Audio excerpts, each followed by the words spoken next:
Mesdames et messieurs, bonjour et ravi de vous retrouver dans cette nouvelle édition de votre émission presque semi-hebdomadaire. Lundi, c'est votre fenêtre sur le monde de l'économie, sur le monde des chiffres ici en Égypte.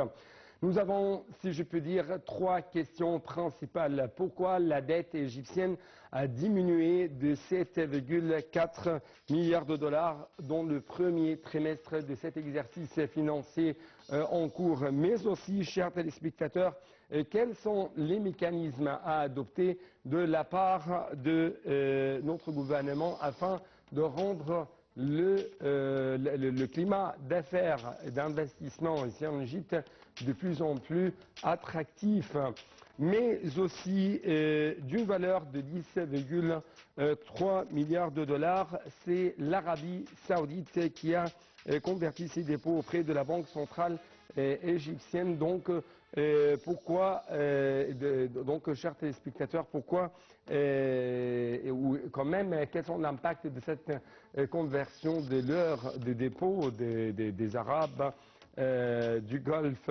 en tant que des investissements étrangers extérieurs directs ici en Égypte, et quels sont les impacts de tout ça?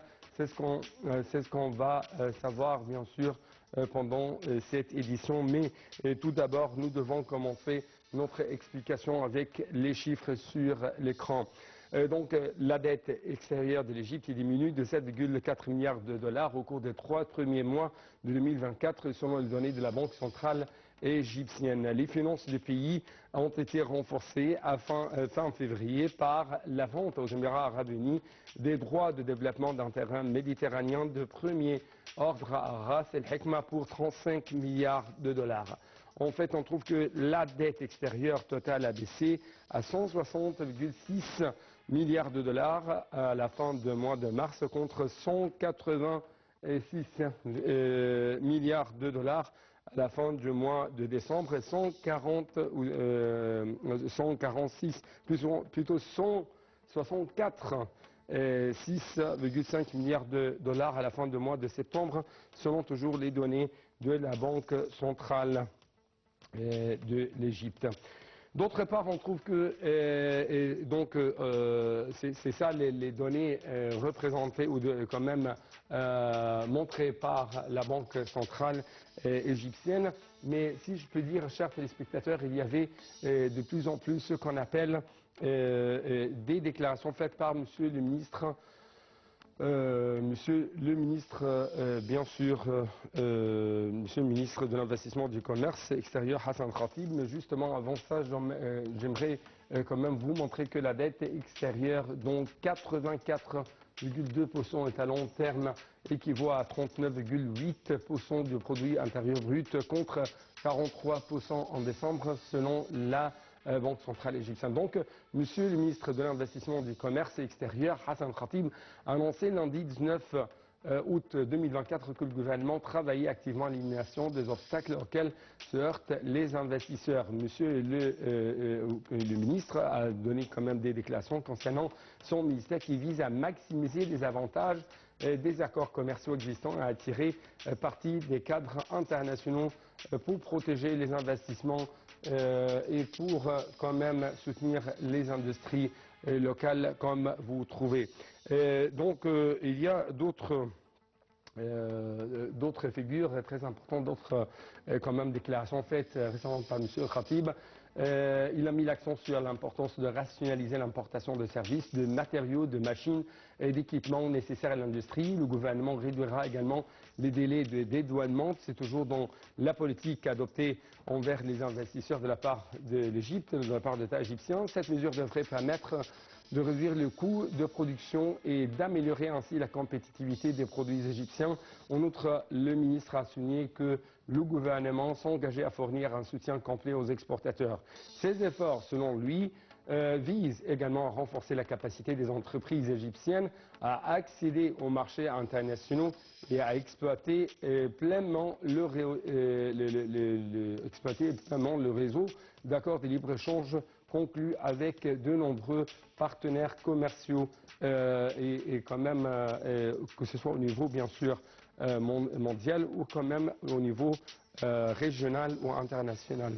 Si je peux dire quand même, comme je viens de vous souligner, pendant une des questions qu'on a, c'est la conversion des dépôts.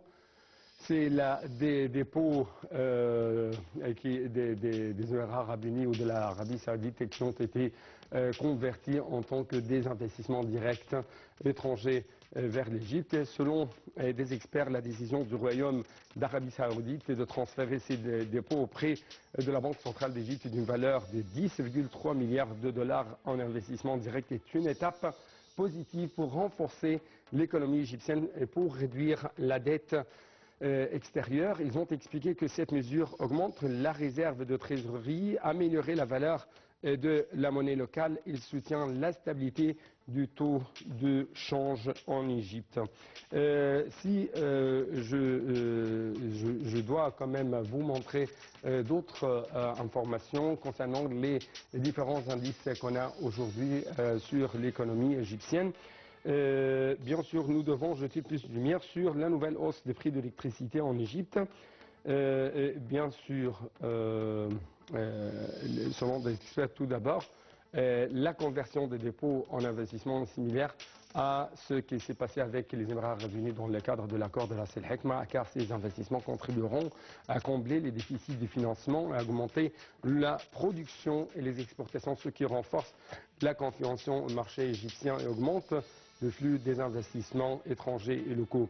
Concernant la nouvelle hausse des prix de l'électricité en Égypte, destinée premièrement aux consommateurs disposant de plus de 1000 kilowatts, la 7e tranche, qui est la plus grosse consommatrice, a enregistré la plus haute augmentation avec un pourcentage de 35%. Comme ça, c'est bien déclaré, ça a bien apparu ici sur l'écran. Après l'avoir reporté plusieurs fois et pour la deuxième fois cette année, le ministère de l'Électricité et des Énergies renouvelables a décidé mardi 17 août 2024 d'augmenter le prix de l'électricité pour les factures d'électricité du mois de septembre pour les anciens compteurs en appliquant les nouvelles tranches d'électricité. La valeur de la dernière tranche d'électricité connue souvent par la 7e tranche augmentée de 35%, soi-disant 1,65 livres par kilowatt à 2,23 livres. Sa tranche est destinée également aux consommateurs de plus de 1000 kilowatts. Bien sûr, nous allons quand même, si nous allons avoir plus de temps, je vais vous donner plus d'explications en ce qui concerne cette tranche, mais justement, j'ai actuellement en ligne de l'intérêt international, actuellement, le professeur à l'économie égyptienne, à monsieur Amr Hamed. Monsieur Amr Hamed, bonjour. Monsieur Amr Hamed. Avant de recontacter encore une fois M. Amr Hamed, je dois vous dire que le prix de la 5e tranche la plus consommatrice pour le secteur commercial a été augmenté de 24%, passant 1,80 livres par kilowatt à 2,33 livres égyptiens. Donc, M. Amr Hamed, vous êtes actuellement en ligne de l'intérêt international. Bonjour. Bonjour, monsieur. Donc, pour commencer très rapidement, nous pouvons vous poser ces questions concernant quelles sont les raisons que vous avez observées qui ont poussé à la chute, bien sûr, de la dette égyptienne ces derniers jours. La chute de la dette égyptienne représente un des faces du force de l'économie égyptienne en général. L'économie égyptienne a montré une certaine résilience face au choc extérieur en général, mais sa capacité à absorber ces chocs dépend de plusieurs facteurs clés. On peut ici analyser 5 ou 6 points. Oui. Le premier, c'est la structure économique même de l'Égypte. parce que c'est un point positif que la structure économique est bien diversifiée avec des secteurs comme le tourisme, par exemple, le gaz naturel, le canal de Suez et l'agriculture. Cependant, cette diversité n'est pas toujours suffisante pour compenser les impacts des chocs extérieurs. Oui. Le second point, c'est les réserves de change, bien sûr, les réserves en devises étrangères jouent un rôle crucial dans la capacité de l'Égypte devant je ne veux pas utiliser encore une fois le mot choc, mais disons les changements externes, notamment liés aux variations des prix de matières premières et les fluctuations des devises.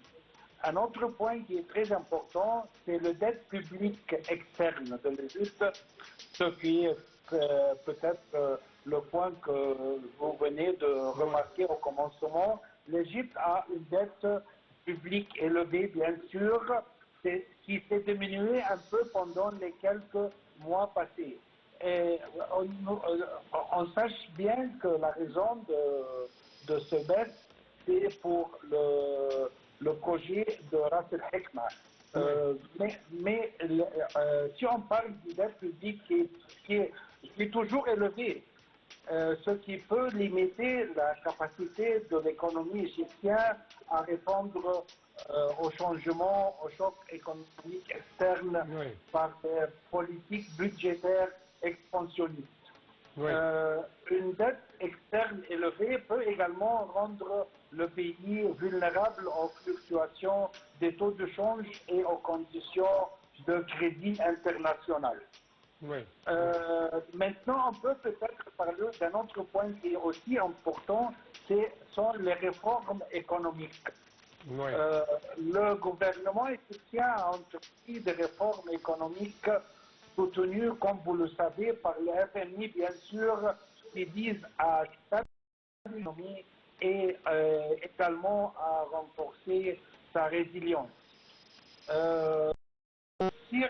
Ces réformes-là, incluent la libéralisation du taux de change, la réduction des subventions et des efforts pour stimuler l'investissement privé. Autre point aussi qu'on doit noter ici, c'est l'inflation, bien sûr, et la stabilité monétaire. L'inflation est un défi constant pour l'Égypte et elle peut être exacerbée par des chocs extérieurs, bien sûr, notamment ceux liés au prix des denrées alimentaires et de l'énergie aussi. Oui. La dernière point que peut-être je dois noter ici, c'est le soutien international, parce que l'Égypte bénéficie souvent du soutien financier d'organisations internationales et des pays alliés, notamment les pays du Golfe, l'Arabie saoudite, ce qui peut l'aider à atténuer l'impact. Docteur Amr Hamed, permettez-moi de vous poser cette question. À quel point vous trouvez que la confiance mondiale, régionale vis-à-vis de l'économie égyptienne a augmenté ces derniers mois?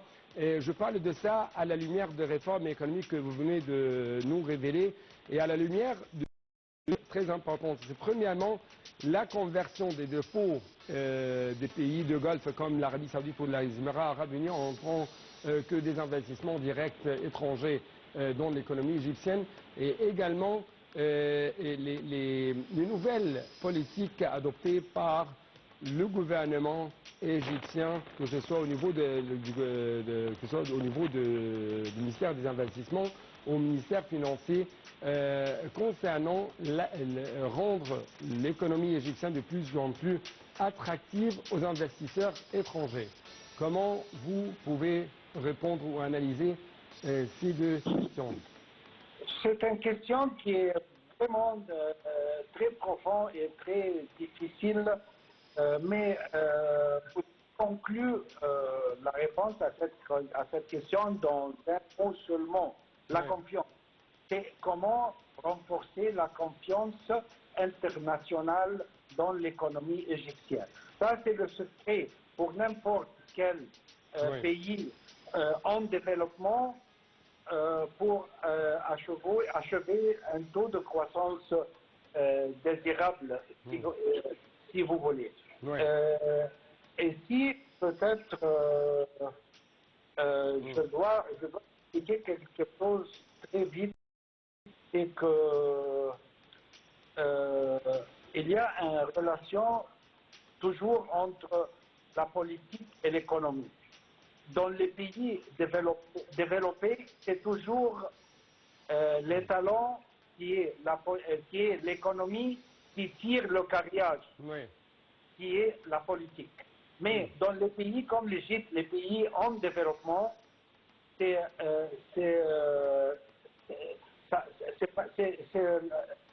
l'opposition, c'est pas comme ça. Les talents, c'est toujours la politique et le carriage, c'est l'économie. Alors, c'est très important de poser les talents devant le carriage, pas derrière le carriage, pour établir la confiance. Ça, c'est peut-être ce qui est très important à noter, bien sûr. Je veux dire ici que l'économie égyptienne a un potentiel de croissance, notamment qui est très agréable, bien sûr. Je veux dire que, parce que l'Égypte, comme vous le savez, l'économie est un mélange complexe de secteurs modernes et traditionnels. Il repose principalement sur l'agriculture, le tourisme et les envois de fonds des Égyptiens qui travaillent à l'étranger et de plus en plus sur les secteurs manufacturiers et des services.